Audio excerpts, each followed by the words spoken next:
Welcome back to A Celtic State of Mind. I'm Paul John Dykes, and this afternoon I'm delighted to be joined by Peter McGackie for the Thursday Acsom Bulletin. Peter, how are you on this massive week where Celtic have got an eye on a world record?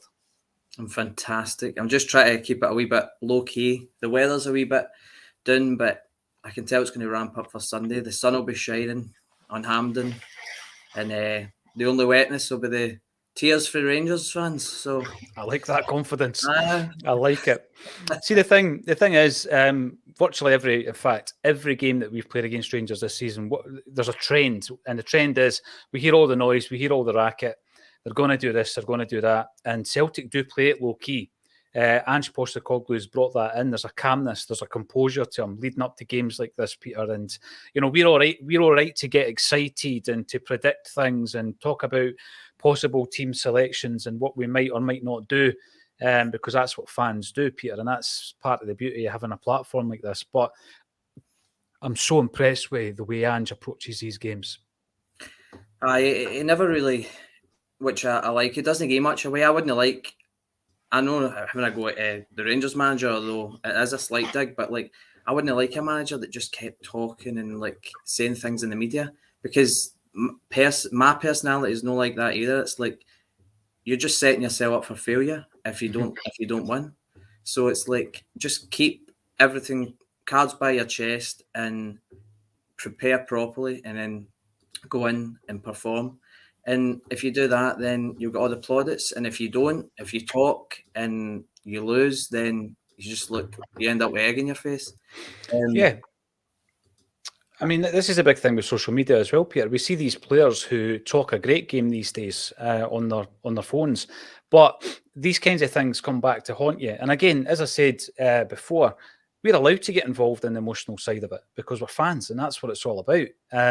We will be talking about, obviously, the big game, who we may or may not select in various areas of the park. We'll also be talking about a Neil Lennon interview that came out this week, probably a long time coming, and it was quite interesting. There were some interesting points to discuss in there.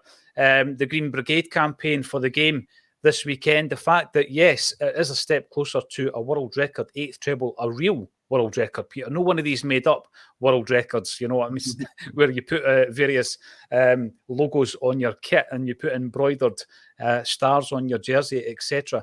If you want to get involved in the chat, then subscribe to the channel on YouTube. You can also chat on Facebook, Twitter, and everywhere else that we are streaming to. And with regards to the YouTube, give us a big thumbs up. Give us a big like at the beginning of the video, because it makes a massive difference to people tuning in. And obviously, we will discuss everything, including your points that you bring up in the comments section, starting with Urban Culture. He's been off this for a week. How do you manage without us? Seems like an eternity. Good day, one and all, and the same to yourself. Afternoon from South Armagh, says Suds 1888. I hope the world is treating you well out there. And Paddy opens up the conversation. Now, Paddy Lavery is standing on his avatar there, Peter, with an Acsom jersey. We decided a couple of years ago to launch our own set of hoops because a friend of mine has a company where he does merchandise, and he said, I've got this box of Celtic hooped jerseys. And I thought, great, but I don't want to get into the realms of, recreating something in the past and selling it. So I thought we'll just put the Acsom badges on it. And Paddy and his two mates are sporting them in his avatar there. Let's start with football jerseys, right? We'll start off with a light subject. Peter, any thoughts on the leaked home jersey for next season? Everybody knows, how much of a I was going to say aficionado, no, how much a football jersey pervert I am, because I'm so into the jerseys, so much so that I ended up writing a book that took me 7 years to finish. There's a jersey right behind me. I'll tell you a wee bit about that later on. Leaks are great because you think to yourself, someone's going to get into trouble. No, they're not. They do it deliberately. These big manufacturers do it deliberately. And sometimes I think they do it to gauge the public reaction to them, Peter, but that can't always be the case, because if it was, then I'm pretty sure that silver and pink kit would never have seen the light of day.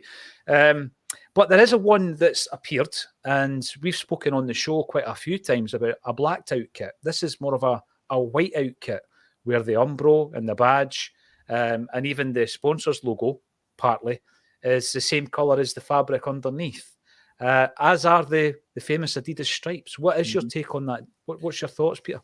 I don't know. It's like initially I would say I'm pretty like when I first see a jersey, I'm like definitely like it, definitely don't. But when I first seen that, I was like I quite like it. So it was like my first reaction. But obviously it's a leak, so you don't actually know if it's the real one. But let's say it is. I don't know how people are going to take the crest being white, but I do like the fact that you don't, apart from that D, the alphabet D, if you didn't see that, or maybe that was green and the alphabet was white, but I do quite like it. It's got something about it. I mean, I didn't like the this season's home kit, and I love that now. So it does grow on you. I think with most jerseys they end up growing on you at some point. Right. Let us know what you think in the comment section. If you are commenting live, hopefully we can bring up your opinion on it. If not, then it will be underneath the video and we'll try and get back to you as well. Is it a winner or not? And by the way, I think that's a good point because quite a lot of people commented on this season's home jersey when it was first released, unhappy with the silver stripes on the sleeves, unhappy with the silver star above the crest. But it has definitely grown on a lot of folk. And when you see it now, I think it looks really classy. And there's a thing as well where you see these jerseys being released and you see the photo shoots. It's only when I actually watch a game that I can really make my mind up about a jersey because it does look different on a park, in action, with the full kit. But I do like the idea of this. I like going back to the simplistic green and white hoops. I'd be amazed if the sponsor was up for that. I know that a lot of the manufacturers are pretty cool with it. And you know what? It makes you speak more about things like that. So Dafabet is probably being mentioned more often if their logo has been obviously whited out on the jersey. Like yourself, though, I'm sorry, I am a bit of a football jersey pervert. I would need that star to be green to match the green hoop, and the Dafabet logo would need to match the green hoop. And even the crest, you'd need to widen that hoop to make sure it fitted in. A lot of people are unhappy that you can't see the crest. There's been Celtic jerseys in the past. The most famous Celtic jersey didn't have a crest on it, even though we had a club badge at the time, Peter, the jersey we wore in Lisbon. And I just think it's going to look stunning. But would you be up for a Bumblebee away in the same style? I've still got the old Bumblebee away when Paddy McCourt used to play for us. I still wear it a five-a-side, and it's been through the washing about 20 million times. I don't know how it survived. Can you dribble like Paddy? What's that? Can you dribble like Paddy? Out of my chin if I'm having a drink. No. I nutmeg a few people, but they're about 65, the people I play with, so it's allowed. But no, I think, a few alterations to that kit, the one that we're talking about, could be, I do like it the way it is. But it's like, see, when you see fan art and stuff, the concepts that they've come up with, you just wonder why these companies, Adidas and that, don't go to these people and say, we'll buy that design. Because some of the ones that you've seen in the past, and you go and you think that's the leak kit, but you just realize it's like fan concept art.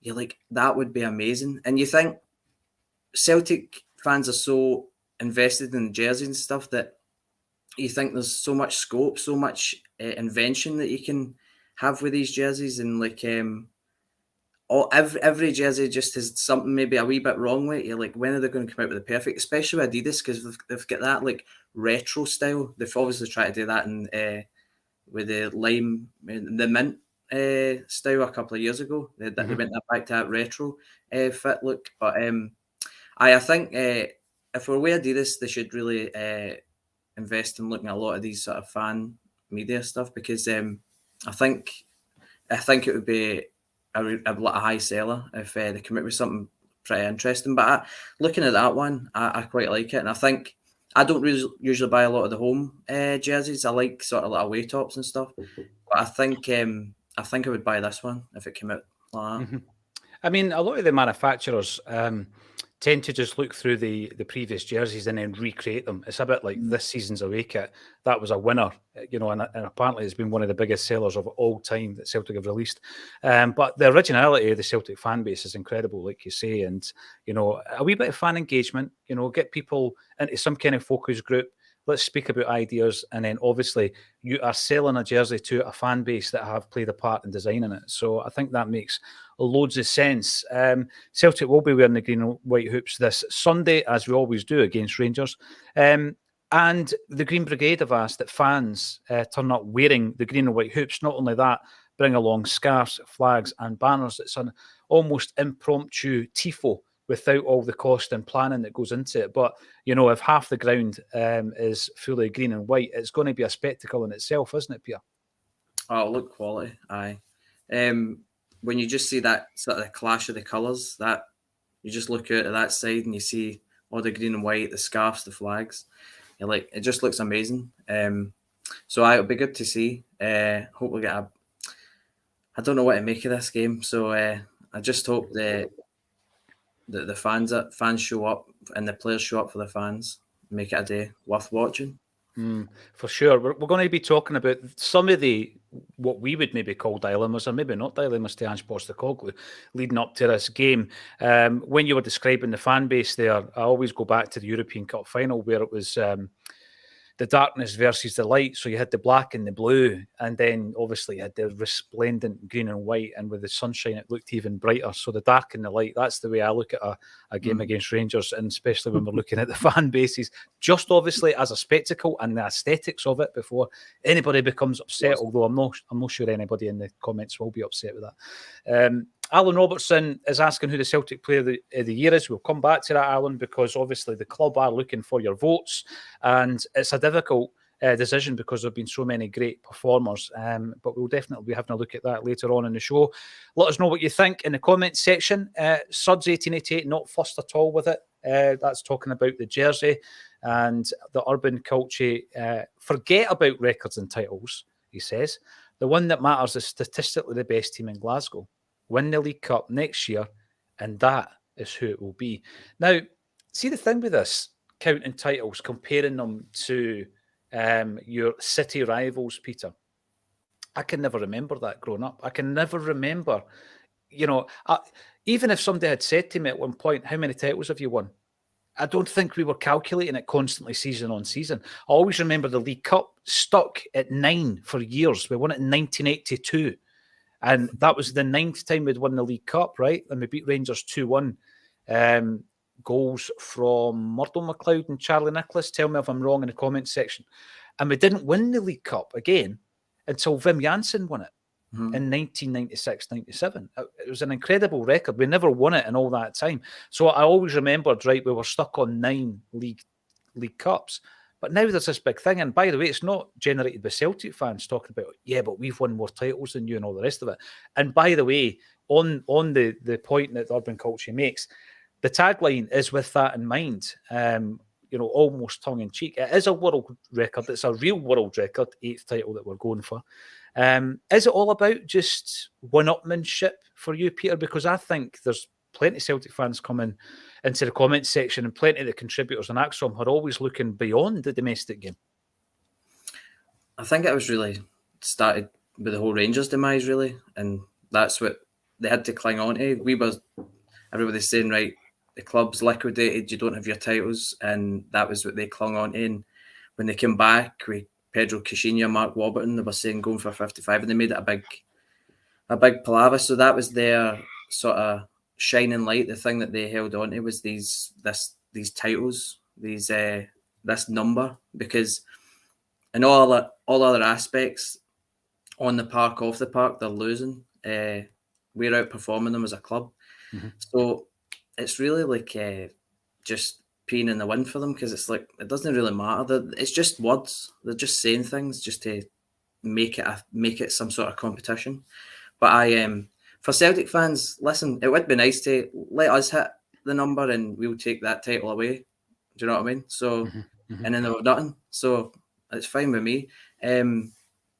Because Celtic fans we are looking beyond Scottish football, the new with Ange and stuff. We're looking to improve as a club on and off the field, and looking ahead into Europe and stuff, and try to make inroads in Europe. So it's a club mentality, really. So there's small club mentality and big club mentalities. I totally agree with that. And I always remember the the quote from Bill Shankly talking about the league being your bread and butter. And it is, because then that allows you to build towards your European endeavours. And Celtic have got a hugely impressive European record right back to the 1960s. And it's something that obviously in recent times hasn't been as impressive. But certainly with a manager like Ange Postecoglou looking ahead to next season, yeah, he wants to win everything that we're competing in. But that's with a view to progressing as a football team and then as a club, because obviously you get the benefit of that because of the brand and the finances and everything else. Now, Alan Robertson brought up the Player of the Year. He's talking about Carter Vickers, Kyogo and Hatate. What do you think? Leave your comments in the comments section. Now, we were talking there previously about an interview that Neil Lennon had given. And one thing that I found very interesting that he said, because I totally agree with him, is that we're looking at another long period of Celtic domination. Now, listen, if things don't go well this weekend, all these wee snippets can come back to haunt you, Peter. But as I said at the top of the show, we're fans, right? First and foremost, and that's what we're talking like. But I did find it interesting that Neil Lennon said that, because it's not really the narrative that we've been hearing in the Scottish press, right? We've not been hearing that at all. All we hear is how the gap isn't as wide as you think it is and all this stuff. And a few weeks back, we spoke about, right, let's talk about the gap, not just in terms of the points deficit in a league table, but the gap between the two clubs. And we split it all up and we looked at the finances and, you know, the stability, actually, the management team and the executive team. We spoke about the recruitment strategy that Celtic are deploying against a more short-term kind of plan that Rangers have. And I totally agree with what Neil Lennon said on it. I didn't agree with everything he said in that interview, and we'll talk about a few of the points, but I totally agree with that. And when you're talking about a long period of domination, you're talking about a decade, aren't you? You're talking about going for 9 and 10. And in the one breath, I'm saying to you, it's not all about domestic domination, but in the other breath, that comes with trying to build towards Europe, because you're getting better and stronger than anybody else in the country. Well, you'll have to enlighten me later on what he said, because I didn't actually see the interview. But when you're talking about domination, where we are just now and where we came from, like it was one blip, it was 1 year. So it's not as if we were terrible. We absolutely dominated for 9 years.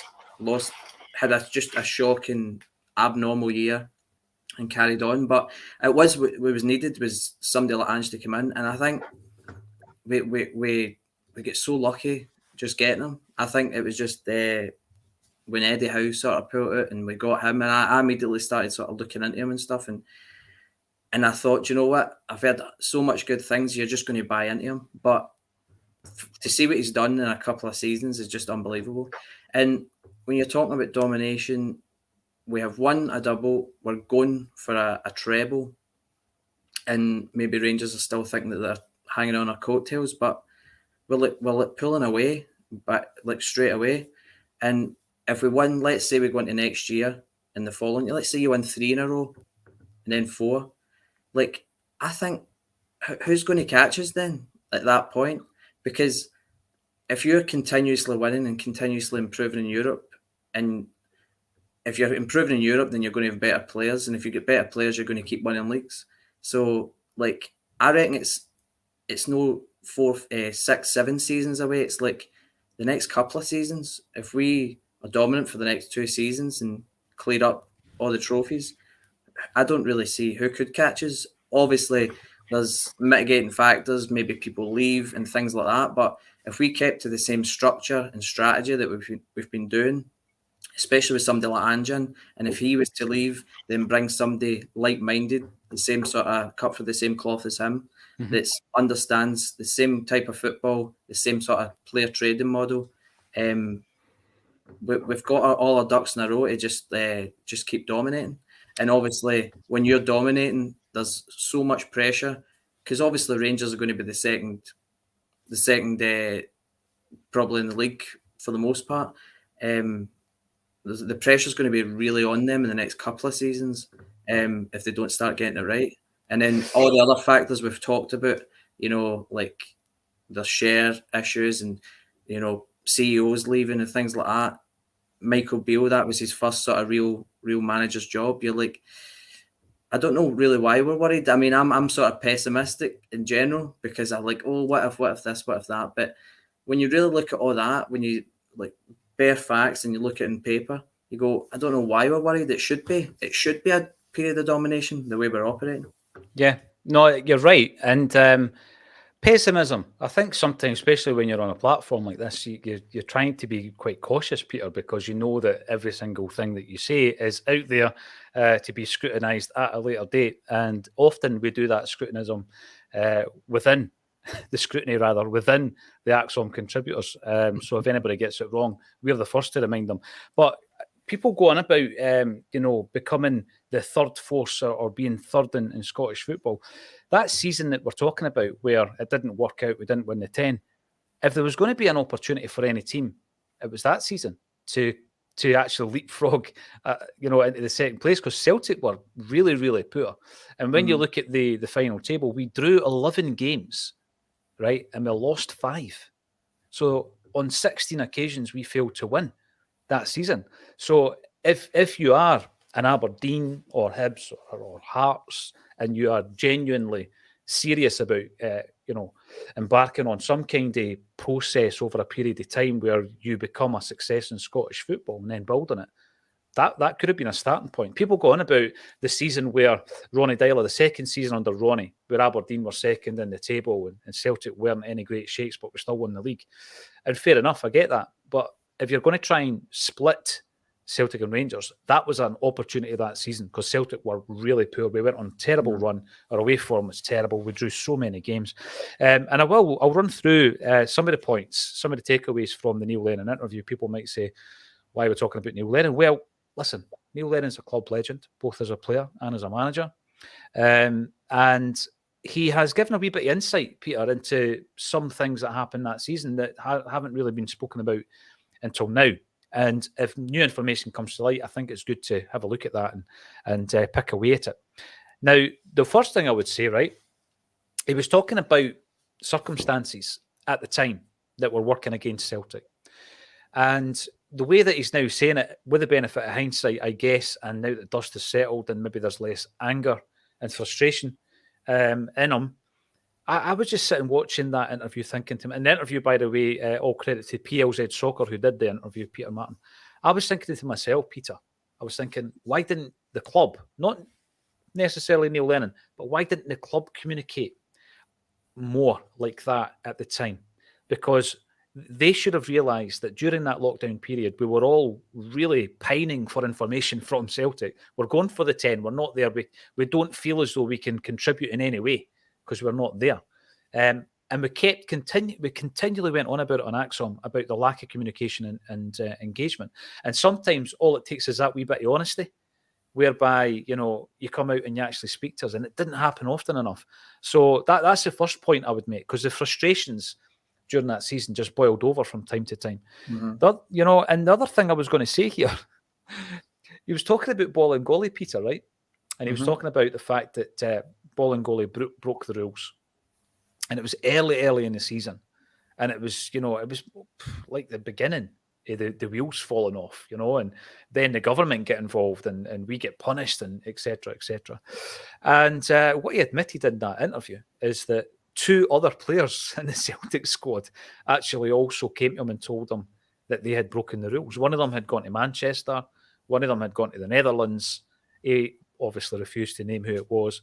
And Bolingoli ended up in Spain, having originally told Lenny that he'd been in Belgium seeing family.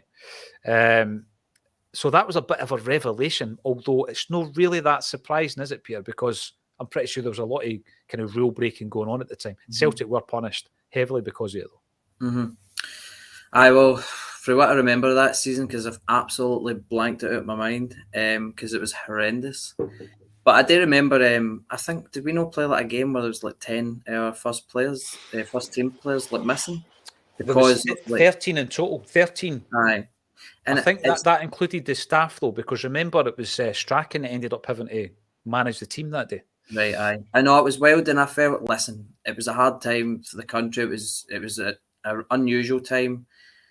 But when I was watching Celtic at that time, I was like, why is Celtic I just felt that Celtic were getting unduly punished for like rule breaking. I was like, so you tell me that every other club has been sort of following the rules and stuff, and none of their players have been going here, there, and everywhere. So I don't know. I just it's a weird one. I think Ball and Goalie was probably no a fan's favourite, and probably Lennon didn't like really take to him too much. So I don't know why he sort of got through under the bus. Maybe a couple other people got saved. But on the point of the communication with the fans, it was terrible.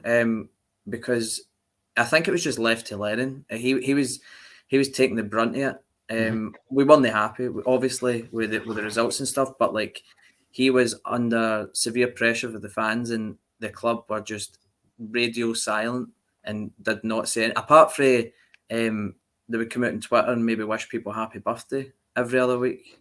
That's what I kept looking. I just thought, something's happened. We've signed somebody or somebody's left. No, happy birthday to this one. And I was like, oh my God. And then the comments, all the replies under that, Honestly, it was a horrendous season, but and probably like the people like Peter Law and stuff knew he was under serious pressure, and that's probably why they just sort of stayed quiet. And it showed towards the end.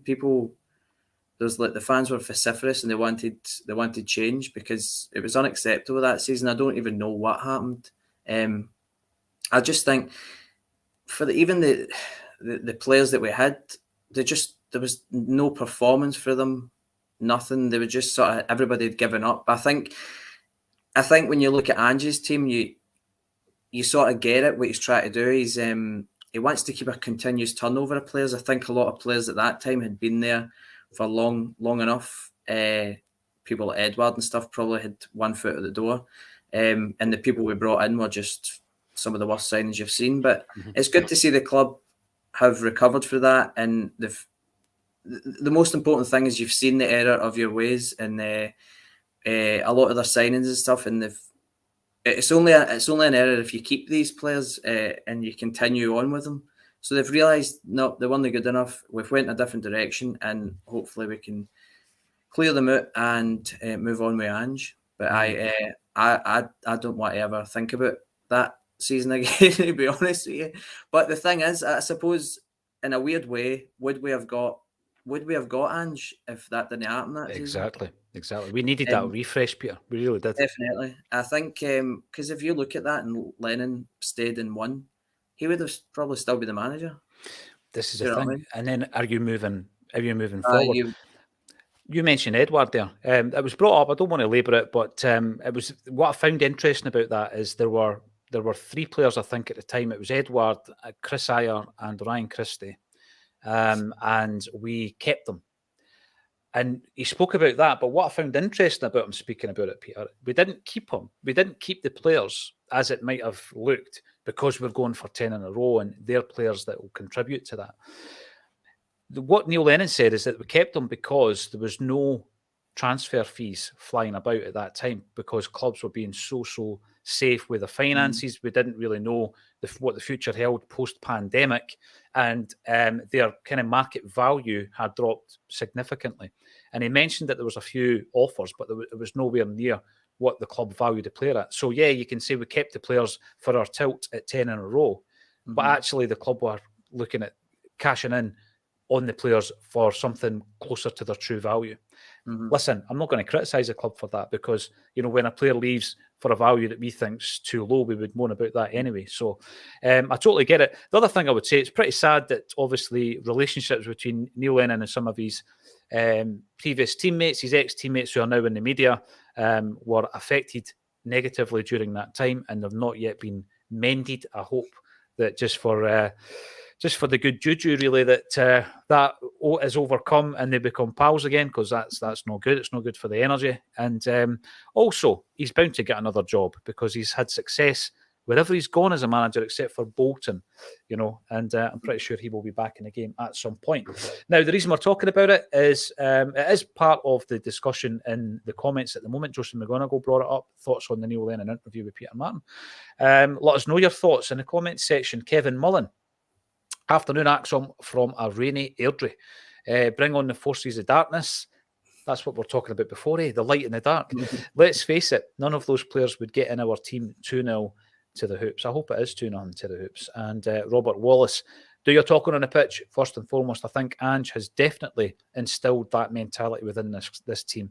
Scott Galloway. In fact, he's done it so well, Peter, that when Giakoumakis came out last season in an interview speaking about us having the best squad and the best players and all this kind of stuff, there was a lot of Celtic fans who were like, oh, wait a minute, I don't like that. Because it wasn't the norm. It's not part of the culture now at Celtic. And it's been instilled by Ange Postecoglou, hasn't it?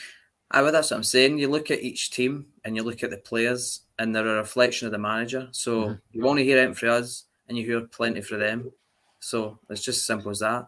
Because I seen there was a Sky Sports, one of the Rangers players giving an interview, and you're just thinking, be humble, just say this, that, and you're looking at going, are you forgetting that you've no bet Celtic this season, you've been beaten a cup final, you've lost the league, you're under big pressure to win this semi-final. You would think just keep your cards close to your chest, don't say anything, just say we're going to go give it our best shot. But no, it's like, we can be. I think it's like a boxer against the ropes, sort of coming out swinging. But I like that. I like the fact that we don't hear, and you shouldn't hear it from Ange Postecoglou, because he's and the players, because they take the lead for him. And I just like the way we sort of go about our business. Win, lose or draw, I like the way we go about our business. Aye, absolutely, 100%. It's the best way to go. And you mentioned it about being like a boxer on the ropes. I often say it reminds me like the WWF back in the 1980s and the 90s, where they used to do the old razzmatazz and all that nonsense before a fight, in inverted commas. And it's as believable as some of the comments you would get from what was his name? Macho Man Randy Savage. Well, Macho Randy Savage. Ric Flair. Ric Flair, right. You know what I mean? That's as serious as I take the Rangers interviews going up into a game like this. Scott Galloway just met Cal Mackett Costa. Was he with Declan McConville? That's what I want to know. And why was he at Costa, not Costco? Because all the Celtic players seem to get photographed at Costco, according to social media. So that was our previous manager, Neil Lennon, speaking earlier on this week. And he had lovely things to say about Callum McGregor, of course, who was spotted at Costco earlier. And other brands of coffee are available, by the way. We're not getting any kind of shoe-in from Costa for saying that. I must admit I prefer Starbucks. And in fact, Tim Hortons isn't bad either. But in relation to Neil Lennon, he also spoke about Ange Postecoglou, and he was bigging up Ange. And let's talk about our current manager and our current team, because there's a few things on that pack, I think, that are up for discussion. There's certain areas of the team I don't think, other than injury, will change, and I include the back five in that, and the centre forward. But I think there are discussion points, Peter, to be had with the midfield trio and the wingers. So we'll start off with the midfield trio. And it was interesting earlier this week that Ange spoke about the injury list that has been growing recently, and he spoke about the fact that Abada, Hatate and Jota would be training this week, and he would gauge whether or not they play on Sunday based on their performance and their fitness this week. It would be fantastic if all three are fit. If they are, talk me through your midfield trio for Sunday. Oh, I've tossed and turned about this one. I still don't have a clear, who I would play, because obviously I think I'm a bit like yourself. I think your sort of preferred lineup is with Hatate in it, like with McGregor, and know that you would play that. I'm saying if everybody was fit, for the season, you would probably play Hatate, Iwata, and McGregor, which I would as well. But I think I would probably go with Iwata, McGregor, and O'Reilly. If that's because I think they've played the most. They played at Kilmarnock, and we played unbelievable for the 20 minutes or the first half. I think they've been playing regularly. So when you're looking at Hatate, I would love to have him. I'm absolutely gutted that he was out injured, but he's been out injured for like a month minimum. It's maybe over 4 weeks. And I'm just thinking, is it a risk to put him in? Because Hatate, you have to remember, can have these sort of like off days, and he can have days where he gives the ball away and stuff. And can you afford to put him in in a semi-final when the stakes are that high. I get above players that have been playing regularly and winning games. So I think, but the thing is, see, at a toss and turn, I think with Ange, he's not scared to put somebody straight back in. Yeah. Like, he will throw people back in. If he thinks they're fit, he'll just put them in. So I wouldn't be disappointed seeing Hatate in there, but I think he'll probably go with Iwata, McGregor, and O'Reilly, and I think they give us a bit of solidity. O'Reilly's tall, so he's maybe good for it's set pieces and stuff, or defending set pieces. McGregor's going to give you that energy, and I would like to, even if McGregor and Iwata played, I don't think I'd like to see them just defending. I would like to see Callum McGregor breaking on, because I think the way we hurt Rangers the most is when we've got the 2 8s, the 2 midfielders breaking in and making runs into the box, because that is where we were getting our joy against Rangers. That's where we slip it down the side into Kyogo. You get Moy picking it up in the final in that position. So I wouldn't be disappointed. I love Hatate. I just worry that if he did play and within 20 minutes he looked rusty and he looked off it, maybe you have to take him off at half time or something like that. It's sort of like a wasted jersey. I would probably prefer to have somebody like him on the bench, bring on if we needed it. You're right in what you say with regards to my opinion on it, is that Hatate is our best player. That's my opinion. So I would play him generally every single week, but with the circumstances that you've described, throwing a player back in if they've been injured. We've done it with Moy, didn't work. Done it against Rangers, it just didn't work. And we have done it previously. I also go back to the 3-2 game and I look at the change, the absolute change in dynamic when Iwata came on. And I think it was at that point that we actually gained control of the match, because it was 1 each at that point. We extended our lead. We got a goal straight away, then we extended our lead. We're sitting at 3-1. And I thought we were really comfortable. And that was Iwata, McGregor, O'Reilly for that period. We then made another change and we lost that control. Rangers came back into it. So with that in mind, and the fact that I don't want to just throw somebody in that's not had the game sharpness. So he'll be fit to play, right? Whatever the injury is, he's no longer injured. But does he have the game sharpness? And he won't have, because he's not played for 4 weeks. And I think, like you say, Iwata and McGregor and O'Reilly have, and they've played together. At certain periods this season, I would have been playing Moy. I would have played Moy over O'Reilly, for example. O'Reilly's not been at his best, but in recent weeks, I'm going with who's on form and who is sharp, and those 3 would start in the middle for me. It also gives us that situation where you've got somebody like Hatate and Moy on the bench, and that gives you some really good options on the 65-minute mark as well, Peter. I think it's a big dilemma, the midfield, but I think you look at O'Reilly. I'm the same as you. Like, Moy, I play people on form. Like, I don't give people passes if they're not playing well. So if they played poorly a couple of games, you're like, well, you need to take them out of the team. Moy has not been at it since he came back. Doesn't mean I don't think he's a good player or he could get back to their standards.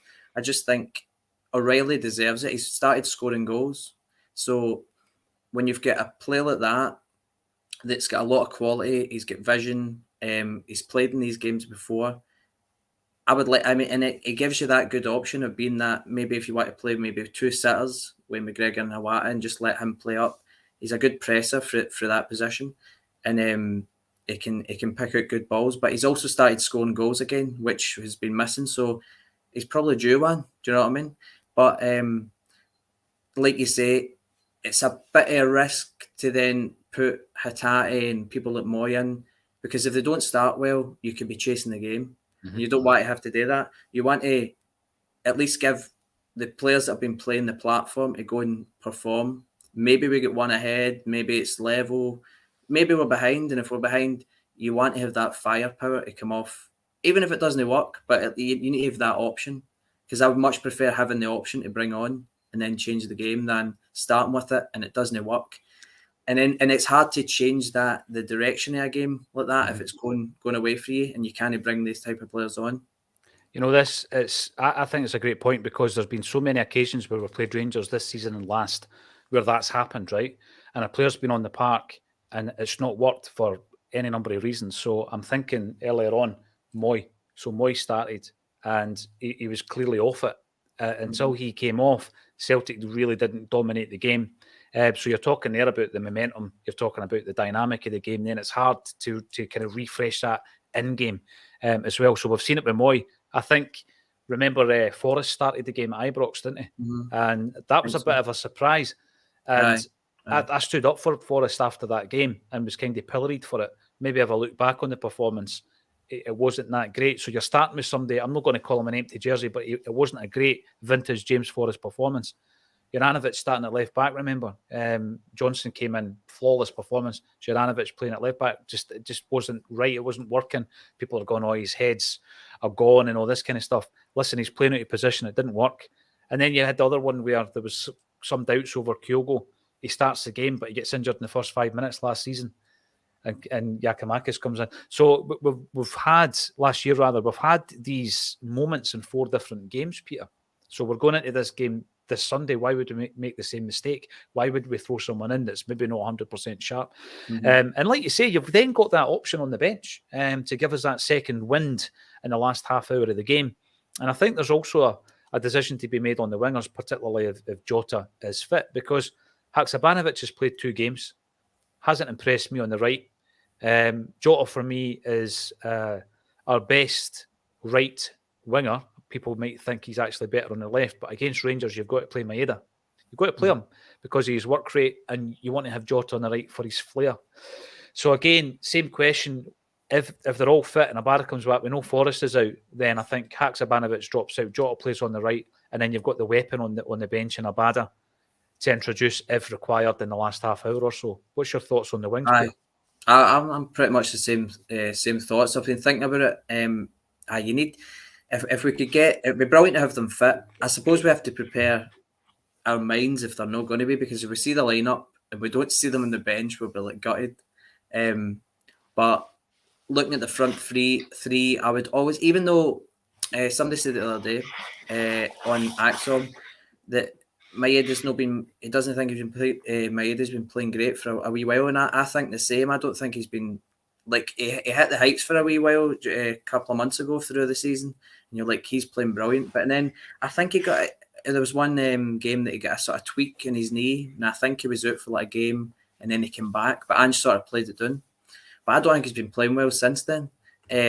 But you always have to have that, like, it gives me comfort knowing that he's going to be playing on the left, because he stops Tavernier and he's got that pace in behind that everybody's scared of, and he's scored against Rangers and he's played against them numbers of times, so he understands the game, he understands the pace of the game and stuff. Definitely play Maeda, and I would definitely, hopefully Jota's fit, because he's one of the most creative players, and he knows the game inside out, he's played it, he's scored.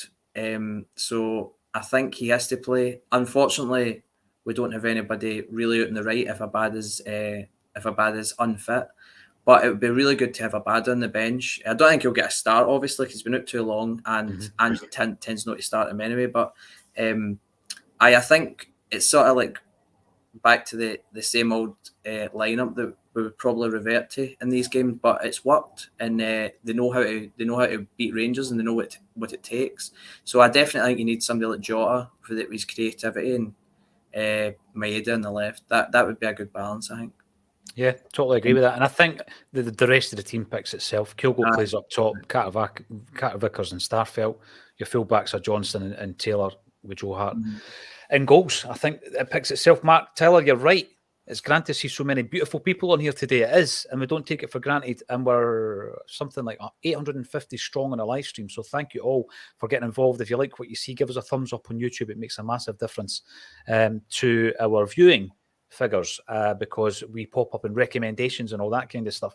Jota has to start, says Barry Boy 40, and no one on this show is disagreeing with that, Barry. I think he is an absolute game changer. And this season, people might forget that he was being spoken about as being off form at one point in the season. Then you look at his the goals that he's scored, and one of them is a contender. In fact, he's got 3 contenders in the goal of the season. There is only 5 in the shortlist. He's got 3 of them.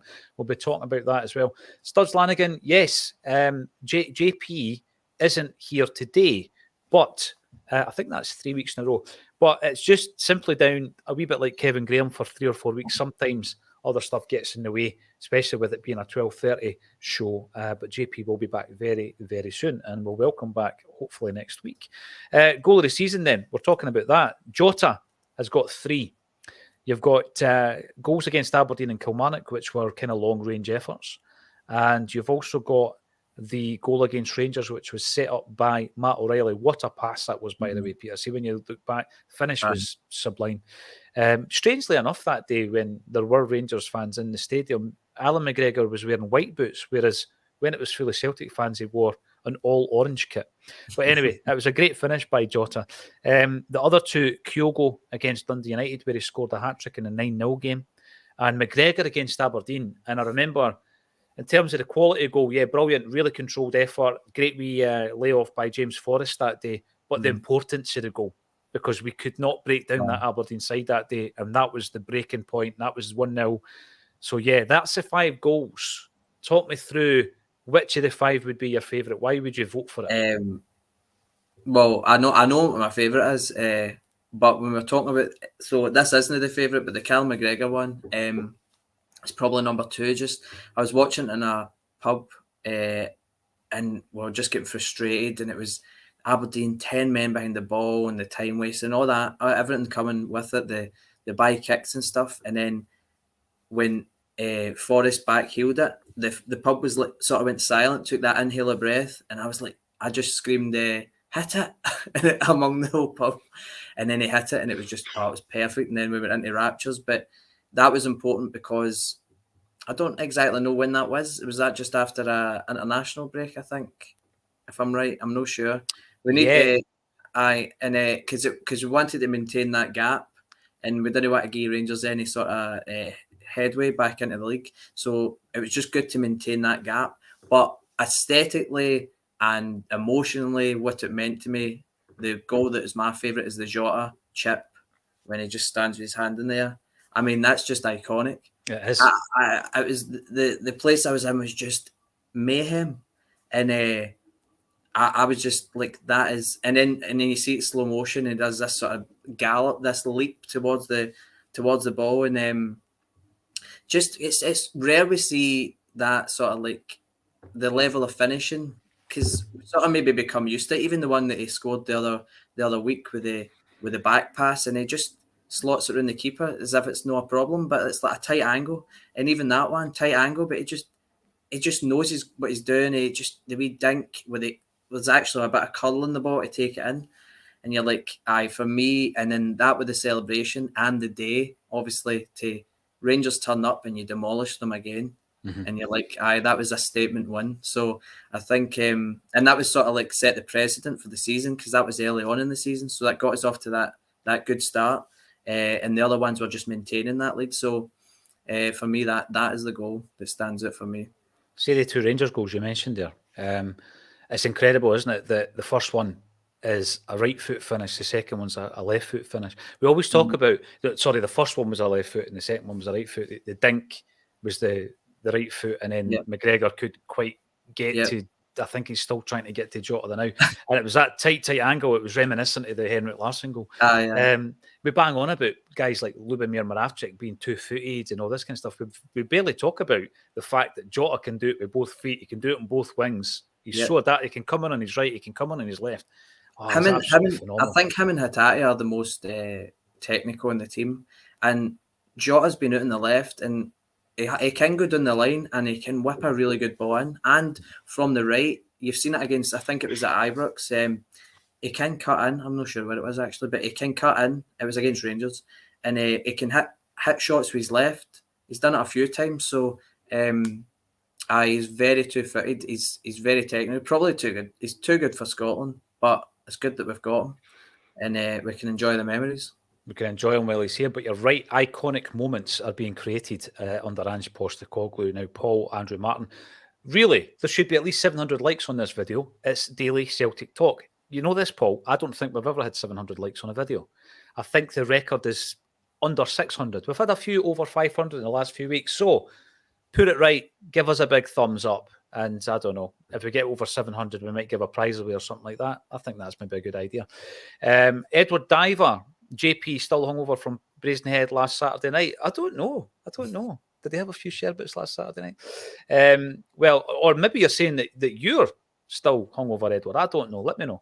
Any other comments? Make them in the comment section. We'll bring them up. Don't want to go on about the officials, but they have been announced for Sunday. We've got the referee, Willie Collum, with the assistant refs, Daniel McFarlane and Doogie Potter. The fourth official is Don Robertson, with the VAR being looked after by Stephen McLean and Frank Connor. Now, Willie Collum, he was actually mentioned at the Peter Grant night the other month there. Peter Grant spoke about Willie Collum, and he actually says that his big take on officials, he says, and it's always been this way, he says, there are always some kind of Celtic-minded officials, he says, right? He says, but they overcompensate for, being brought up as a Celtic fan or whatever, because he has seen Willie Collum coming out of chapel from time to time. And he says that Collum's one of these guys that overcompensates for it. I mean, he has, in the past, missed blatant handballs from Connor Golson, for example. He has given penalties when he's been facing in another direction.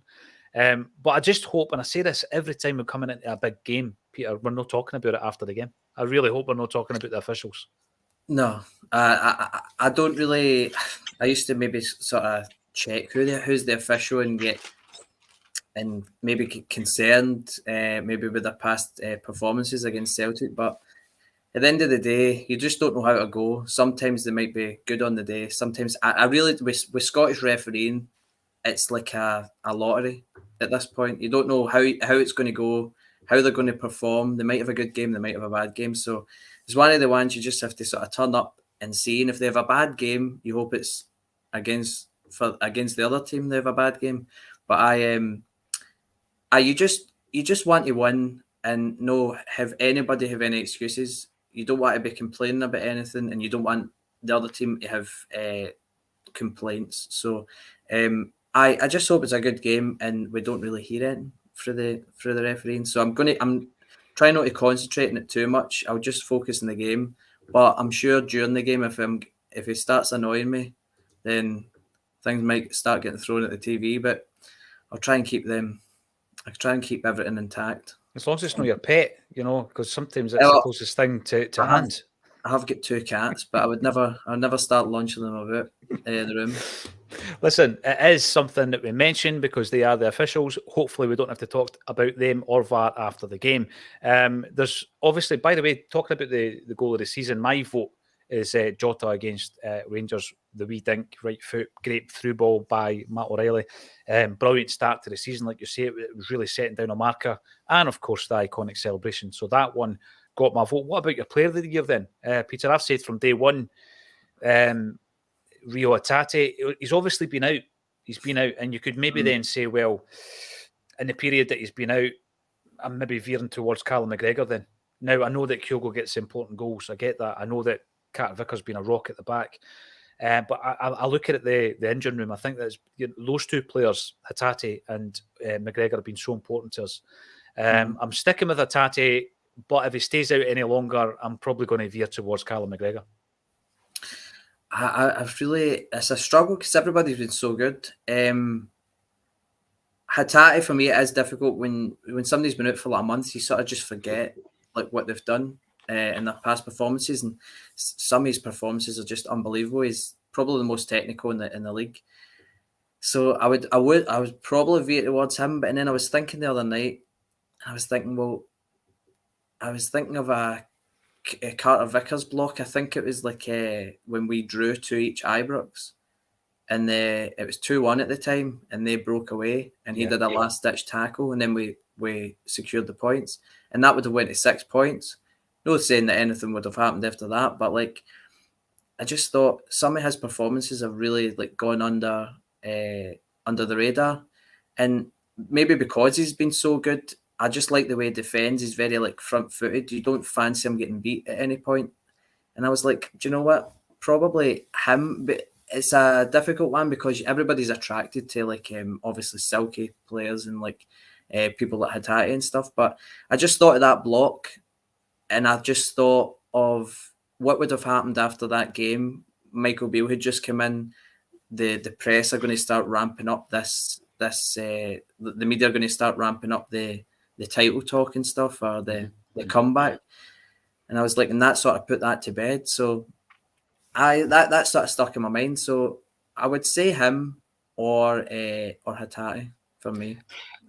It's good that you bring it up, because I think there's moments in a season that probably won't make the highlights reel that are as important as a winning goal, and that is one of them. That is definitely one of them. I always think back to the centenary year and Pat Bonner saving a penalty against Stranraer in the Scottish Cup, and we won the game 1-0. Anybody at the game, comment in the comments section. You'll know what I'm talking about. We beat them 1-0, Stranraer, in the Scottish Cup. So see when McAvenny scores the 2 goals in the sun-kissed Hampden, and we win the double, and it's all phenomenal, and it's a fairy tale.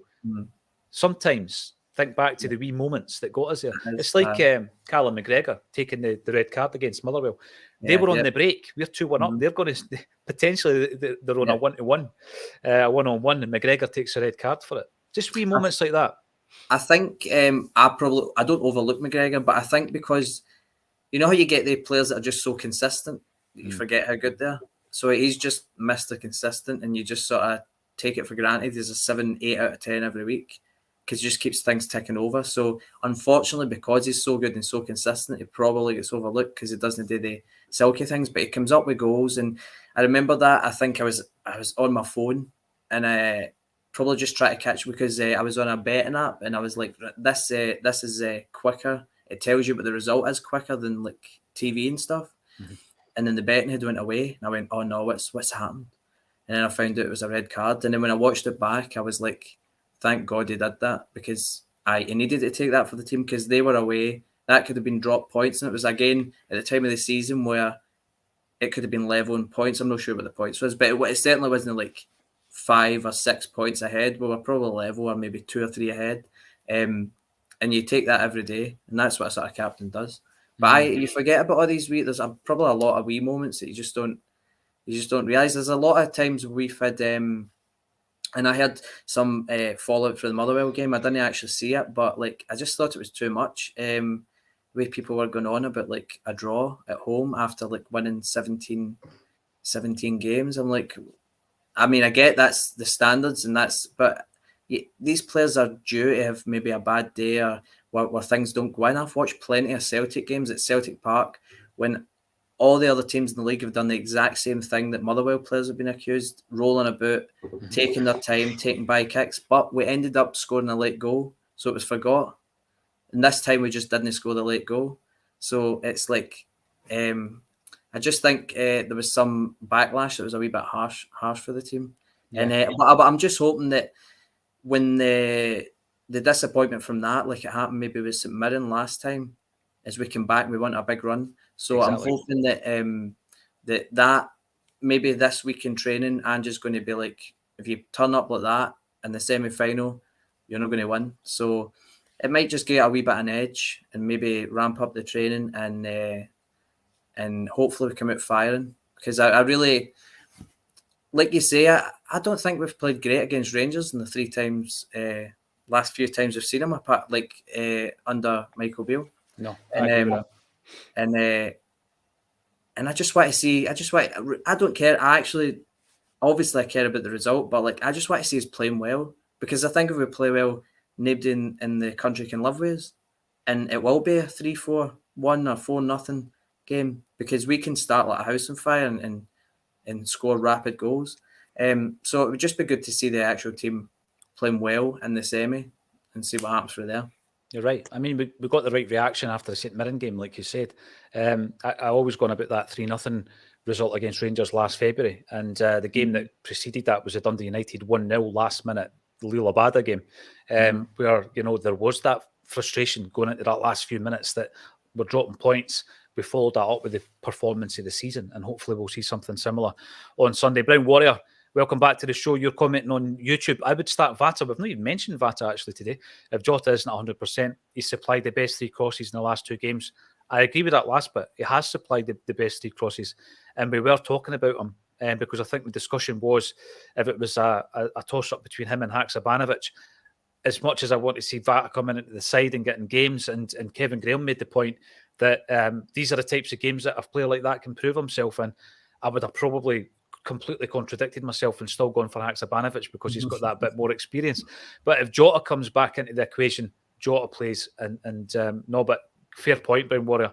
And I would love to see Vata at some point on Sunday as well, making his appearance. Xander Mack, Moyameda, the World Cup effects. Remember, they were getting plaudits for being so good after the World Cup, but I think it's a fair point Xander makes, because it's maybe the effects of all the games, no break, and it's starting to catch up with him. The thing with Moy that concerns me a wee bit is we got him up to that point where he was just absolutely at the peak of his powers, and it's about getting him back up to that point. When we get him back up to there, it's going to be the pre-season and we're starting all over again. But that's the way it goes. So yeah, we're looking ahead to the big game on Sunday. Celtic are going for a world record 8th treble, and this is going to be part of that if we are to achieve that record. Acsom, I've got a big weekend planned for anybody who wants to get involved. We've got Alan Thompson on Friday night, John Hartson on Saturday night, and then of course we're going to be covering the game on Sunday. If you want to come along, here we go. There are very few tickets available, actually, because these gigs have been so well attended by Acsom viewers, contributors, and people who probably don't even know who Acsom is, but they want to see some of their ex-Celts on a stage. So John Hartson on Saturday night, we've got 20 tickets left, that's all. 6 VIP, so you can meet and greet Big John.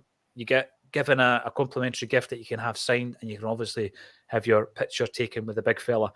And Alan Thompson on Friday night, 22 tickets left, and there are still 13 VIPs available for Tomo. The ticket links are underneath the video. If you want to get involved, then these are looking as though they're going to sell out before the weekend, and what a way to start your weekend. Hopefully we can wrap it up on Sunday. I've got to say, 850 on a Thursday, superb. Thanks everybody for getting involved. We don't take it for granted. If you have enjoyed the show, give us a thumbs up. If you're watching on a playback, still make a comment. Let us know your thoughts on goal of the season, player of the season, who should start in the midfield, who should start on the wings, and how much you love or don't really like the new Celtic home jersey. And should we ever have a home jersey where you can't see the badge? Let us know in the comments section. All that's left for me to say, Peter McGackie, thank you again for joining me on A Celtic State of Mind.